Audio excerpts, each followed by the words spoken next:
Hello दोस्तों, कैसे हैं आप? तो स्वागत है आपका एक बार फिर से।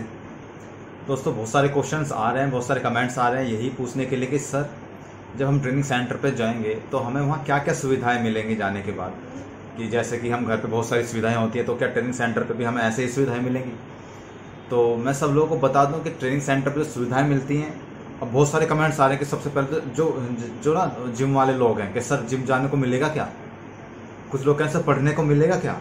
तो सबके आज क्वेरी का सबका जवाब दूंगा, क्या क्या सुविधाएं आपको वहाँ मिलेंगी, क्या क्या नहीं मिलेंगी। तो सबसे पहले तो मैं आपको बता दूं कि जब आप वहाँ जाएंगे तो वहाँ आपको सारी सुविधाएं मिलेंगी, जिम की सुविधाएं मिलेंगी। जिम के अंदर एक बहुत बड़ा हॉल होता है, वहाँ जिम के सारे सामान रखे हुए होते हैं, आप जाके जिम कर सकते हैं। ट्रेडमिल वगैरह सब मशीन्स वहाँ होती हैं। और उस जिम के उस जो हॉल होता है उसके अंदर आप बैडमिंटन भी खेल सकते हैं, टेबल टेनिस भी खेल सकते हैं, ठीक है, जिम भी कर सकते हैं, रनिंग भी कर सकते हैं, ट्रेडमिल होती है। तो बहुत सारी सुविधाएं तुम्हें मिलेंगी, तुम बिल्कुल परेशान मत हो।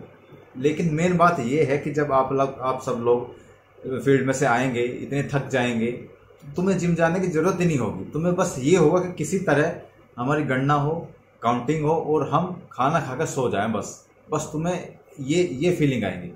तो जिम जाने के, लेकिन जिसको जाने की बहुत ज़्यादा इच्छा है कि मुझे जिम जाना है और मुझे बॉडी बनानी है, मतलब बहुत ज़्यादा इच्छा ना, वो जा सकता है जिम, कोई दिक्कत वाली बात नहीं, कोई भी जिम जा सकता है। तो जिम की तो ये बात हो गई। लेकिन बहुत कम लोग जिम जाते हैं। बहुत कम लोग इसलिए जाते हैं क्योंकि सब थक जाते हैं। इतना काम तुम्हें फील्ड में लिया जाएगा, इतने तुम थक जाओगे कि फिर गणना करने के बाद सोने की ही बात आती है, फिर जिम की तो कोई बात ही नहीं आती, ठीक है। तो अगर जिसको बहुत ज़्यादा जरूरत है तो जा सकता है जिम, ठीक है। दूसरी बात, वहाँ पे तुम्हें एक लाइब्रेरी भी मिलेगी।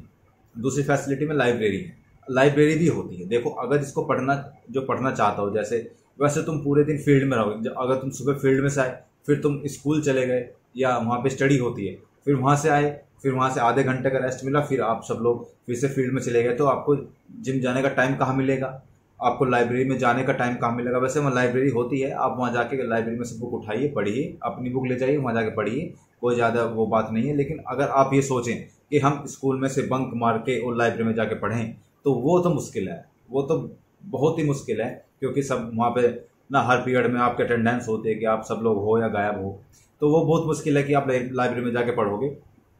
हालांकि किसी को परमिशन मिल जाए एक आध बच्चे को जाने के पढ़ने की तो वो बात अलग है, लेकिन बहुत मुश्किल है। तो आपको टाइम कहाँ मिलेगा? तो लाइब्रेरी है लेकिन टाइम नहीं मिल पाता वहाँ बैठ के पढ़ने का, आपको जिम जाने का टाइम नहीं मिल पाता।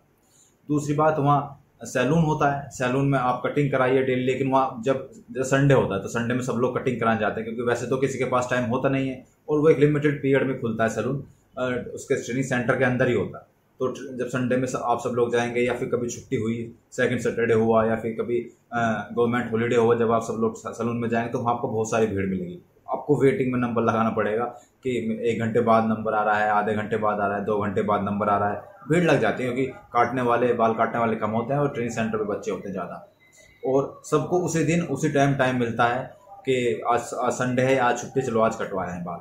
तो वहाँ सैलून खुलने से पहले ऑनलाइन लग जाती है पहले से ही, तो आपको बहुत कम टाइम मिलेगा। तो या तो फिर ऐसा हो कि आप पहले से ही 1 या 2 घंटे बाद लेट जाएं, तो आपको थोड़ा बहुत कम टाइम लगेगा, हो जाता है। तो ये सैलून की स्थिति होती है वहाँ। एक धोबी होता है, धोबी हर टोली का 3-4 टोली का धोबी बन जाता है। जैसे 2 टोली का या 3 टोली का धोबी बन गया।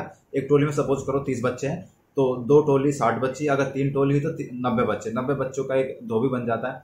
तो वहाँ पे जो सैलून है, जो सैलून का आपसे पहले पैसे जमा करवा लिया जाता है, 100-150 रुपये महीना आपसे जमा करवा लिया जाता है, ठीक है, हर बच्चे से। और जाइए बाल कटवाइए, अपने बैरिक में आ जाइए, ये होता है। धोबी का भी ऐसा ही होता है, आप सब लोग पहले जमा करवा लिया जाता है प्रेस के लिए।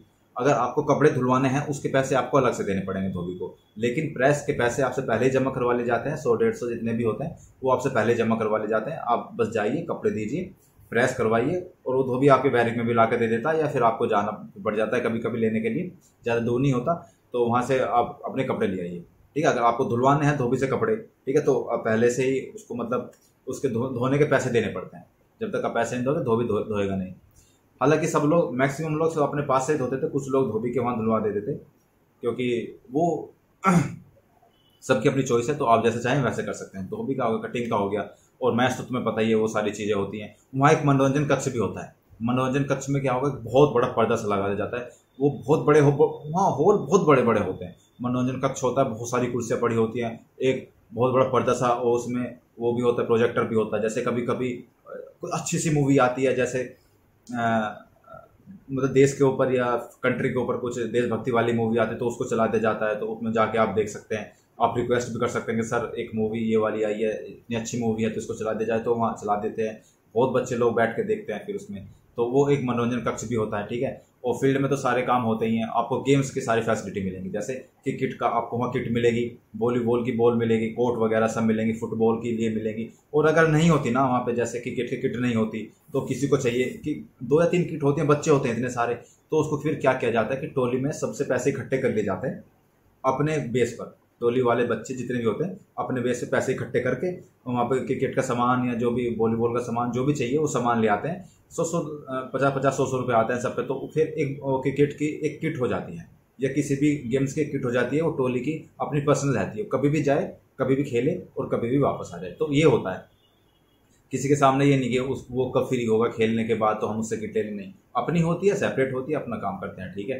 तो ये वहाँ सारी चीज़ गेम्स की सारी फैसिलिटी होती है। मैं कह रहा इंडोर गेम्स की सारी फैसिलिटी, जैसे बैडमिंटन हो गया आपका, ठीक है, टेबल टेनिस हो गया, मैंने अभी बताया भी है, और वो कैरम वगैरह, ये सारी चीज़ें होती हैं। और आउटडोर में तो होती हैं क्रिकेट, वॉलीबॉल, फुटबॉल, बेसबॉल, सारी चीज़ें, सब चीज़ की फैसिलिटी वहाँ होती है। तुम्हें किसी बात की चिंता करने की जरूरत नहीं है।